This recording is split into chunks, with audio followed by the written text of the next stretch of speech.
Milton Samaddar সম্প্রতি গ্রেফতার হয়েছে। একজন ব্যক্তি বা একটা সংগঠন যখন ফান্ড কালেক্ট করে এবং মানুষজনের জন্য কাজ করতে চায়, এই যে প্রক্রিয়াটা, এই প্রক্রিয়াটার আপনি আসলে কিভাবে দেখেন? সাধারণ মানুষ একটা কথা বলে যে ঠিক আছে, একটা লোক বা একটা প্রতিষ্ঠান 10 টাকা হয়তো ফান্ড কালেক্ট করে অন্তত 3 টাকা তো দেয়, 7 টাকা হয়তো সে মেরে দেয়, কিন্তু 3 টাকা তো গরিব মানুষ পাইলো। এই কথাটারে আপনারা আসলে কিভাবে দেখেন? হেই হোয়াটসঅ্যাপ, দিস ইজ ভাই সাহেব। আমি আছি এখন বাংলাদেশ কৃষি বিশ্ববিদ্যালয় ক্যাম্পাসে।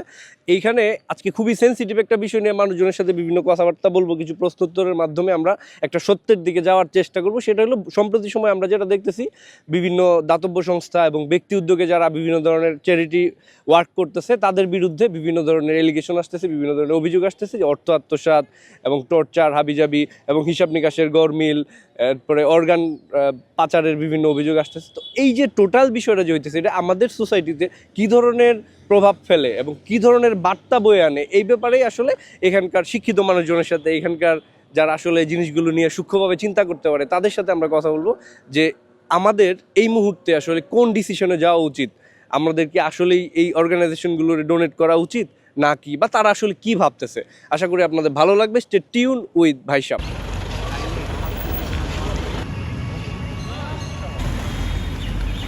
আচ্ছা, আপনার কাছে আমরা যেটা জানতে চাই সেটা হচ্ছে যে সম্প্রতি সময়ে আমরা দেখতেছি বিভিন্ন ধরনের চ্যারিটি অর্গানাইজেশনের বিরুদ্ধে অর্থ আত্মসাৎ বা এই ধরনের কিছু অভিযোগ আসতেছে। তো এরকম পরিস্থিতিতে আসলে আপনার কাছে যেটা জানতে চাওয়া সেটা হচ্ছে যে মানুষজন কি আসলে দান করার যে আগ্রহ সেটা কি হারাচ্ছে কিনা, বা এখন এই মুহূর্তে আসলে এই জিনিসটাকে আপনি কিভাবে দেখতেছেন? যে এরকম যদি অর্থ কেলেঙ্কারির বিষয়গুলি আসে বা চ্যারিটি অর্গানাইজেশনগুলো তাদের অর্থ ঠিকমতো খরচ করতেছে না, অন্য জায়গায় তারা এটা আত্মসাৎ করছে, এরকম শুনলে তো মানুষের আসলে আগ্রহ নষ্ট হয়ে যাইতেছে। এই মুহূর্তে আসলে সাধারণ মানুষও কনফিউজ যে আসলে দান করবে কি করবে না। তো এই যে এইভাবে বড় পরিসরে বা কোনো একজন ব্যক্তি বা একটা সংগঠন যখন ফান্ড কালেক্ট করে এবং মানুষজনের জন্য কাজ করতে চায়, এই যে প্রক্রিয়াটা, এই প্রক্রিয়াটার আপনি আসলে কিভাবে দেখেন? যে টাকা কালেক্ট করে মানুষের জন্য কাজ করা, এটার আপনি কিভাবে দেখেন? না, কাজটা খুব ভালো। যে এরকম যদি অর্থ কালেকশন করে গরিব দুঃখী বা যায় যে উদ্দেশ্যে দাতব্য সংস্থার মানুষ গইরা তুলে এবং এটার যে প্রপার ব্যবহার যদি করতে পারে, তাহলে তো ভালো। অনেক বড় আকারের করলে জাতীয়ভাবে অনেক বেশি মানুষকে সেবা দেওয়া সম্ভব।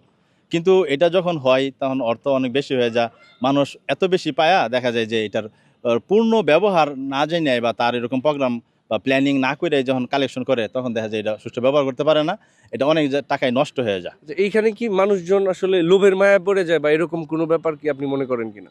এখানে লোভ আছে, মানুষের অতটুকু যোগ্যতার ঘাটতি আছে। সাথে আমাদের যে বর্তমান সমাজ ব্যবস্থা, সেই সমাজ ব্যবস্থার মধ্যেও অনেক আধিপত্যশালী লোকজন থাকে যারা এখান থেকে থোক দিয়া, থাবা দিয়া বা তারা ভিতর থেকে কাজগুলো করে, বাইরে কিছু সাধারণ মানুষদেরকে হাইলাইট করে। এরকম অনেকগুলো বিষয় থাকে, যার কারণে এই সিস্টেম লসগুলোর কারণে এই প্রতিষ্ঠানগুলো প্রপারলি মানুষকে ওই সেবাগুলো দিতে পারতেছে না। এরকমও আছে। আচ্ছা, সমস্যাগ্রস্ত মানুষের মানে সমস্যা সমাধানের লক্ষ্যে এর থেকে আরো কোনো ভালো কোনো প্রক্রিয়া আপনার জানা আছে কিনা? এর থেকে ভালো প্রক্রিয়ার ক্ষেত্রে বিষয়টা হচ্ছে, যদি এই ইসলামিক দৃষ্টিকোণ থেকে মানুষের যদি ইমান যদি ভালো থাকে, মানুষের ইমানটা যদি সঠিক থাকে, কারো যদি এরকম সততা, আমানতদারি, বিশ্বস্ততা এগুলি যদি কারো পরিপূর্ণ থাকে, এরকম একটা মানুষের দল নিয়ে যদি এইগুলি কাজ করা যায় সম্পূর্ণভাবে, তাহলে আশা করা যায় যে এটা টোটালি প্রপার ইউটিলাইজ হবে। আর যদি মানুষের অন্তরের মধ্যে এরকম যাদের অন্তর পবিত্র না, বা যারা এরকম লোক দেখানোভাবে কাজগুলি করতে চায় নিজেদের সুনাম সুখ্যাতির জন্য, দেখা যাবে এরকম মন মানসিকতা নিয়ে যদি কাজ করে, তাহলে এগুলি হইতে পারে কিছু কালেকশন হবে, কিন্তু এগুলি আর সুষ্ঠু ব্যবহার হবে না, মানুষের দ্বারা কোনো উপকৃত হবে না, এবং আস্তে আস্তে মানুষের যে মনটা ছিল দান খয়রাত করার, এগুলি নষ্ট হয়ে যাবে।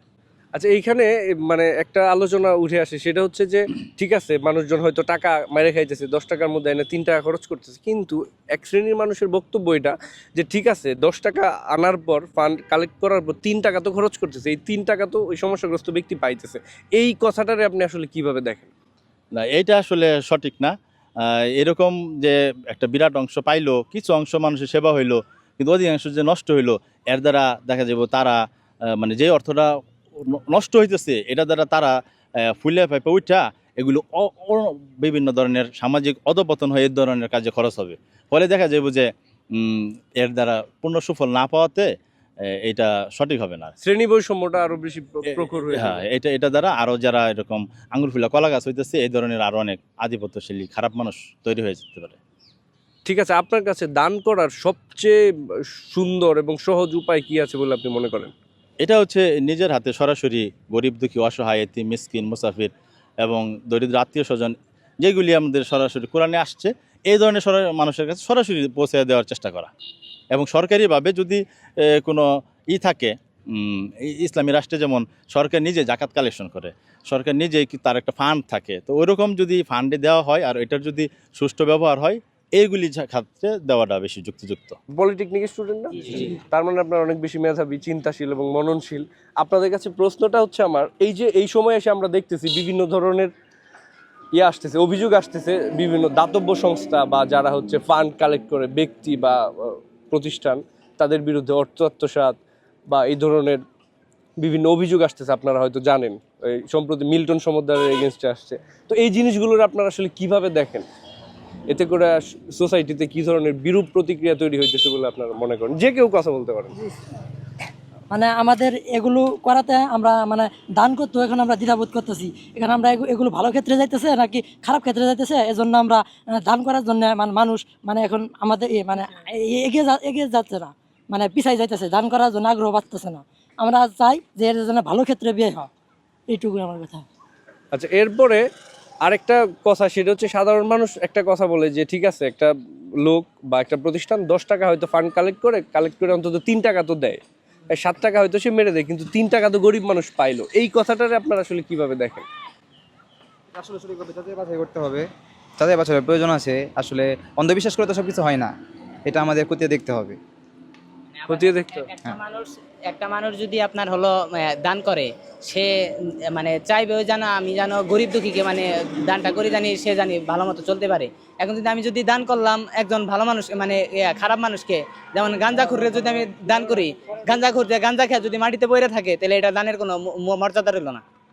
মানে কোন জায়গায় দানটা করব সেটা আগে দানটা এখন আমাদের মানে সঠিকভাবে যাচাই করে আমাদের দানটা করতে হবে এই জায়গায়।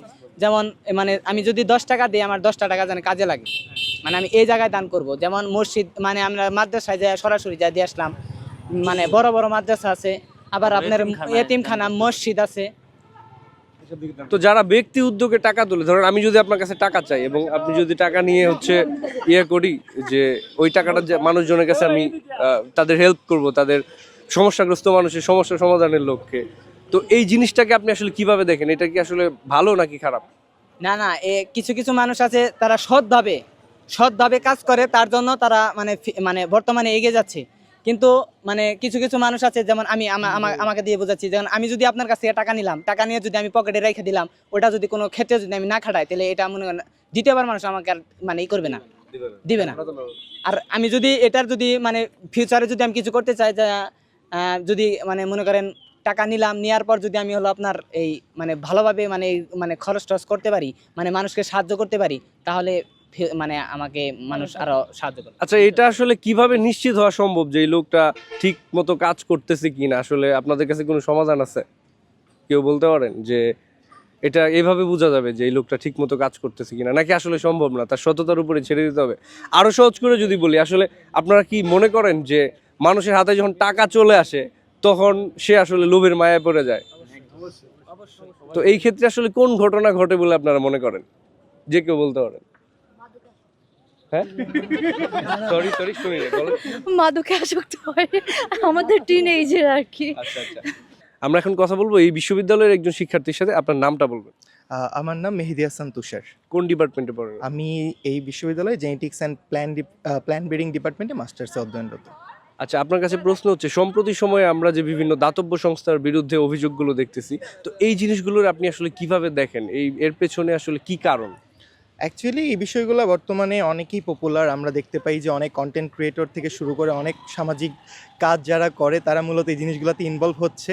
জিনিসটা আসলে ভালো, যেটার মাধ্যমে আসলে মানবতার সেবা হচ্ছে। অনেক বিষয় আছে যেগুলো আমাদের সরকার এবং দেশের অন্যান্য সংস্থা আসলে এই জিনিসগুলোতে আপনার পর্যালোচনা করতে পারে না বা আলোকপাত করতে পারে না। সেই ক্ষেত্রে কিছু কিছু মানুষ বা কিছু কিছু সংস্থা আসলে এই জিনিসগুলোতে তারা হচ্ছে আলোকপাত করছে, যেটা আসলে আমাদের দেশের জন্য ভালো।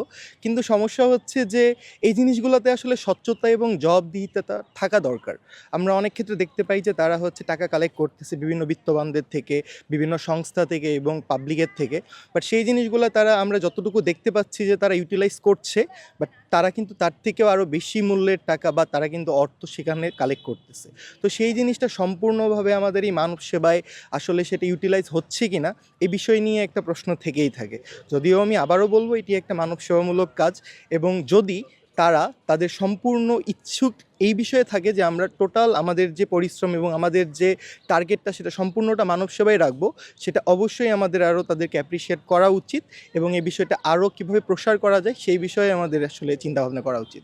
মিল্টন সমদ্দার সম্প্রতি গ্রেফতার হয়েছে, উনার এই বিষয়টাকে আপনি আসলে কিভাবে মূল্যায়ন করেন? আসলে মিল্টন সমাদ্দারের যে বিষয়টা, ওনাকে আমি বিগত 2 বছর ধরে ওনাকে ফলো করছি। ওনার কাজ আমার অনেক ভালো লাগে। আলটিমেটলি উনি যতটুকু আমাদেরকে শো করছেন যে তিনি একটা অনেক ভালো কাজ করতেছেন। ওল্ড এজ কেয়ার নামে তিনি একটা ওল্ড এজ কেয়ার হোম নামে তিনি একটা সংগঠন চালাচ্ছেন, একটা সংস্থা চালাচ্ছেন, এবং তিনি গরিব যারা হচ্ছে পাগল বা আদার্স যারা কোনো ধরনের সহযোগিতা পায় না তাদেরকে একটা ভালো স্থান প্রোভাইড করছে। বাট রিসেন্টলি আমি কিছু নিউজ দেখলাম যে আসলে তিনি এই সংস্থাটার আড়ালে একটা টোটালি অপরাধমূলক কার্যক্রম করছে। যদিও এটি এখনও প্রমাণিত না, তবে এই ধরনের কার্যক্রম যদি করে থাকে তাহলে আমি মনে করি ওনাকে একটা দৃষ্টান্তমূলক শাস্তির আওতায় আনা উচিত, যেন অন্য কেউ আসলে এই জিনিসটা থেকে অনুপ্রাণিত হতে না পারে, এবং এটার একটা ভালো রেজাল্ট যেন আমরা দেখতে পাই, এবং এটার একটা ভালো যদি আপনার ইন্সপেকশন হয় সেক্ষেত্রে হয়তো বা আসলে ক্লিয়ারলি আমরা সত্যিটা জানতে পারবো। আমরা এখন আরেকজন শিক্ষার্থীর সাথে কথা বলবো। ভাই, আপনার নাম? ফকির হাসানুল হক ইরফান। আপনি কোন ডিপার্টমেন্টে পড়েন? আমি ওয়েটল্যান্ড এগ্রিকালচারে মাস্টার্স করতেছি। আচ্ছা, আপনার কাছে আমার যে প্রশ্ন সেটা হচ্ছে, সম্প্রতি সময় আমরা দেখতেছি বিভিন্ন দাতব্য সংস্থা বা বিভিন্ন ব্যক্তি পর্যায়ে যারা বিভিন্ন কাজ করতেছে, সোশ্যাল ওয়ার্ক করতে চাইতেছে, ফান্ড কালেক্ট করে তাদের বিরুদ্ধে অর্থ আত্মসাৎ সহ বিভিন্ন অপরাধমূলক কর্মকাণ্ডের অভিযোগ আসতেছে। তো এইটা সোসাইটিতে কি ধরনের ইম্প্যাক্ট ফেলবে বলে আপনার মনে হয়? ধন্যবাদ। এটা আসলে আমার কাছে মনে হয় সম্পূর্ণ সামাজিক একটা অবক্ষয়ের সৃষ্টি হচ্ছে, যে মানুষের প্রতি মানুষের যে বিশ্বাসযোগ্যতার ব্যাপারটা এই অনলাইন মিস ইউজের কারণে এই বিশ্বাসযোগ্যতার ব্যাপারটা উঠে যাচ্ছে। যদি সত্যিই কাউকে সাহায্য করার কোনো ইন্টেনশন থাকে, তাহলে আমরা তো ইসলাম ধর্ম সহ সব ধর্মেই একটা আমার মনে হয় আছে যে দান করার সময় এক হাত দিয়ে দান করলে আরেক হাত যেন না জানে।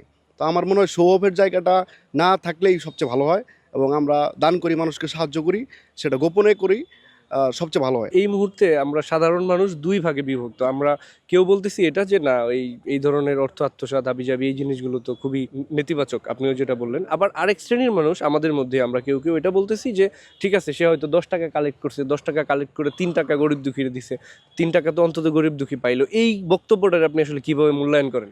না, 3 টাকা ধরেন আপনি বললেন যে 10 টাকা যদি সে কালেক্ট করে 3 টাকা পাইলো, বাকি 60 টাকায় কিন্তু সে আত্মসাৎ করতেছে। কিন্তু আমাদের সমাজে এমন মানুষও আছেন যারা দান করেন, হয়তো বা আমরা জানি না, কিন্তু এই যে যাদের বক্তব্য এটা যে 10 টাকা যদি পায় 3 টাকা দান করে, কিন্তু 60 টাকা কিন্তু সে ঠিকই আত্মসাৎ করতেছে, এটার সাথে আমি গুরুতর বিরোধী। এবং আমার মনে হয় সবার আমার সাথে একমত হওয়া উচিত কিনা জানি না, তবে আমার মনে হয় এটা কোনোভাবেই কাম্য না। কোন প্রক্রিয়ায় সমস্যাগ্রস্ত মানুষের কাছে যে ডোনার তার টাকাটা পৌঁছাইতে পারে, বা হচ্ছে কাদেরকে দান করবে মানুষ? আমার মনে হয় যে এলাকার সামর্থ্যবান মানুষ যার এলাকা যদি সে ডেভেলপ করে, তাহলেই সারা বাংলাদেশ আর কি যার জায়গা থেকে উন্নত হয়ে যাবে। আমার মনে হয় একজন মানুষের আসলে সবার দায়িত্ব নিতে পারবে না, কিন্তু নিজের এলাকার যারা গরিব দুঃখী অসহায় আছে আশেপাশে মানুষজন, তাদের যদি হেল্প করে, তাহলে আমার মনে হয় এভাবে সবাই যদি আমরা হেল্প করি, তাহলে আস্তে আস্তে খুব সুন্দর একটা পরিবেশ সৃষ্টি হবে, ডিস্ট্রিবিউশনটাও সুন্দর হবে। এটা খুব দারুণ বলছেন। আমি ওটার সাথে একমত যে আমার আত্মীয় স্বজন যারা আছে তাদের প্রবলেমটা একটু দেখা, এরপরে সেটা সলভ হয়ে যাওয়ার পরে আমার প্রতিবেশী যারা আছে তাদের প্রবলেমটা সলভ করা। ঠিক আছে, খুব দারুণ কথা বললেন আপনি। ধন্যবাদ। ধন্যবাদ। ঠিক আছে ভাই।